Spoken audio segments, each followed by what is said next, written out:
Gérard Leclerc est décédé le mardi 15 août 2023 dans le crash d'un avion de tourisme qu'il pilotait lui-même. Le journaliste de 71 ans était accompagné de 2 personnes. La France est encore sous le choc. Le journaliste Gérard Leclerc est mort le mardi 15 août 2023 à l'âge de 71 ans dans un crash d'avion. C'est lui qui conduisait l'appareil de tourisme, un modèle Robin Docteur 400. Accompagné de 2 personnes, il avait décollé aux alentours de 11h07 à l'aérodrome de Loudun, dans le département de la Vienne, et se rendait à La Baule, en Loire-Atlantique, pour assister à un concert sold-out de son frère Julien Clerc. La performance devrait être maintenue en son honneur, le jeudi 17 août 2023 au Parc des Dryades. Mais en attendant, les recherches continuent. Le lendemain du crash de l'avion de Gérard Leclerc, 2 corps ont été retrouvés, le mercredi 16 août 2023, dans la zone marécageuse de Lavaux-sur-Loire, en Loire-Atlantique, selon les informations de l'AFP.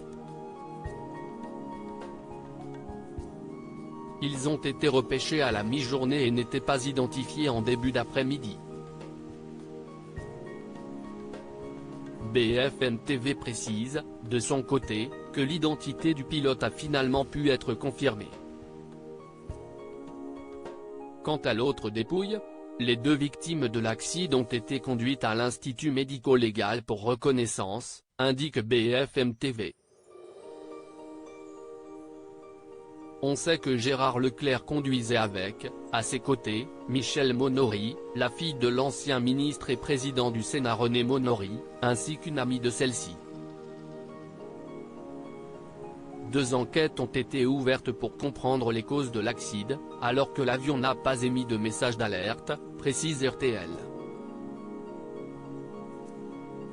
Gérard Leclerc pilotait un Robin Docteur 400 appartenant à l'Aéroclub de Loudun.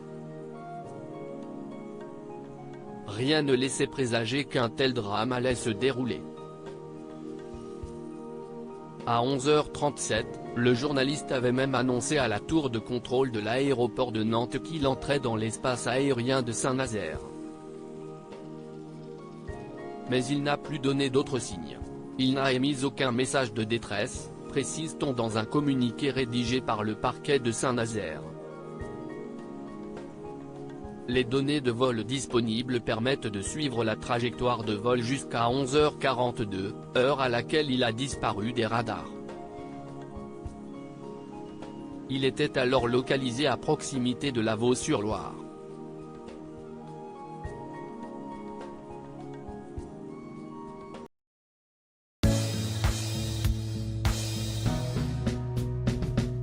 But there's all times through the rough times I think